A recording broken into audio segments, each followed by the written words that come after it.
We're very lucky to have with us in the studio today Mayor Karen Farbridge. We're going to talk about an exciting new city initiative. It's called Community Engagement Framework. It's very good to have you here, Mayor Farbridge. Yeah, my pleasure. So the Community Engagement Framework, I did some reading, I read your blog, and I think I understand what it is. Why don't you give us an overview of what it is? And maybe just a little bit of history, because we've had a long tradition in our community of engaging the community in local decision making, and we have an active community that is actually interested in it. And often when I'm outside of the community and I'm meeting with other communities and with other mayors, they have often remarked to me, so you know, how is it that you have such an engaged community? Because it's not always the case elsewhere. That's right. And you know, I think there's just a growing recognition that the more you can engage a community in decision making, the more you can get the tap into the ideas and the knowledge and the expertise in the community. It's all important in terms of making sure you're making good decisions. Absolutely. And that the decisions you make are going to work in the community and work for the people that they're aimed for, right? So. And Guelph citizens are very passionate about becoming engaged, and it sounds like a simple concept, but it can be quite complicated. No, and over the, you know, in the late 80s, if you were to ask a municipal councillor then about public delegations, and they'd go, what were they? It wasn't common. It was only just starting to emerge there, and the first, what I believe was the first public advisory committee was around waste management. And then into the 90s, there was an increasing demand, not just in Guelph, but in particular, we saw a lot of it in Guelph. And we brought together a group of citizens in the late 90s to develop a set of principles around public involvement. So we asked people in the community, how would you like us to involve you? What would it look like? What would be the best way to do it? That type of thing. So we established those principles, and they guided us for many, many years. And how does that look? What does that look like? What does the Well, it's about access to information and complete information and early information. So you know, those types of principles. And so we've had a number of increasingly developing our ability to engage the community in different ways. I remember for one, we had the mayor's bus tour, a mayor's bike tour, and a mayor's walking tour of the community when we were looking around growth.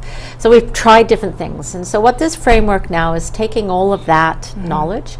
It's looking at all the best practices around the world. The University of Guelph and a team of researchers there helped us find the best from around the world, and update it, modernize it, make it for an age of social media where we've got a whole bunch of new tools that can be used to engage people in an effective way. Like a mayor's blog? A blog, a telephone town hall. We've done a couple of telephone town halls now.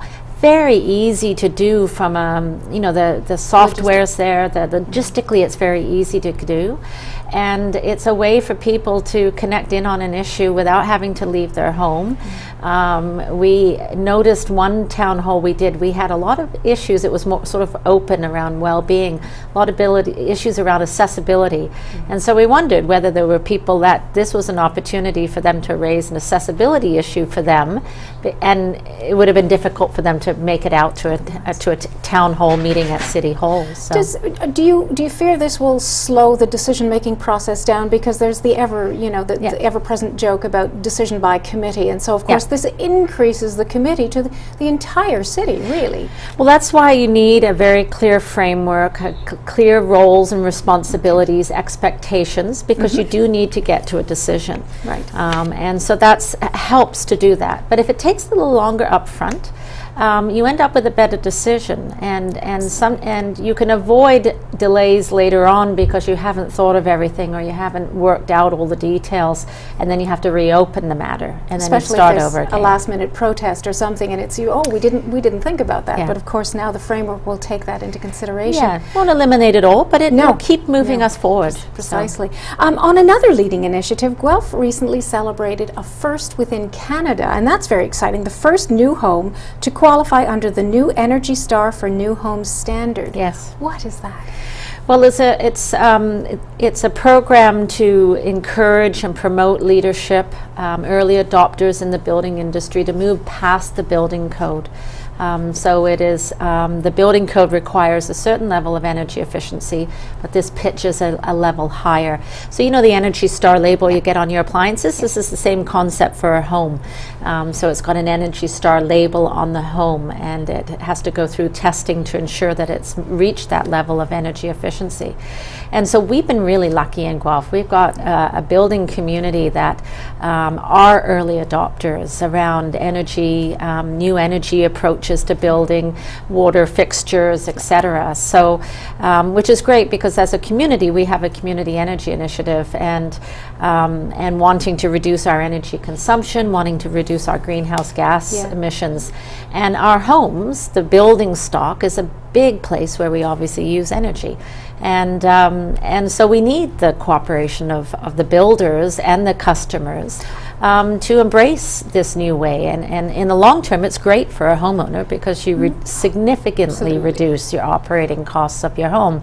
It does require an upfront investment, but long term, it's a very good payback. And so we need the builders to embrace the new technologies. Are there incentives for the builders to do so? Various, there are various programs. We have some with the city with respect to some of the water conservation, and often there's different programs through either Guelph, through an electrical utility like Guelph Hydro, or the Ontario Power Authority, or Union Gas. So we need because you have to learn them, and and everyone has to be trained up about how to install them. It's not an easy thing, and so we're really proud that we had a local builder that achieved this, being the first one designated under the new program.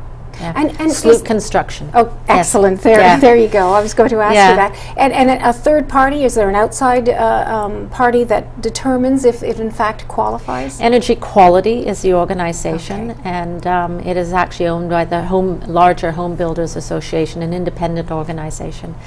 So yes, so they make sure that it's accredited. It's an accredited program. Good.